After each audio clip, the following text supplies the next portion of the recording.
للأسف محدش حس بوفاته بسبب الفنان محمود مرسي. الفنان عثمان عبد المنعم اتولد يوم 6 يونيو سنة 1941 بمدينة المنصورة، وبصوته المميز وهيئته ساب بصمة مهمة في عالم الفن. انا ما احلف يا اخي. الله يعني عايزه يطلق؟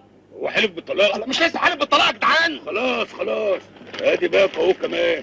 درس بمدارس الفرنسيسكان، وبعد مرحلة الثانوية انضم لفرقة المسرح القومي بالمنصورة، قدم معاهم كذا مسرحية، وبعدها اتنقل للقاهرة عشان يبدأ مشواره الفني وهو عنده 40 سنة. أول أعماله في السينما كانت فيلم مطلوب حيا أو ميتا سنة 1984. شارك في أعمال مهمة زي فيلم سلام يا صاحبي والكتكات وأيام السادات. اهو يا بيه، هو ده. طلعوه. وده يا بيه، ايوه ده. ازاي يا جدع؟ الله العظيم مالكش حق. ازاي؟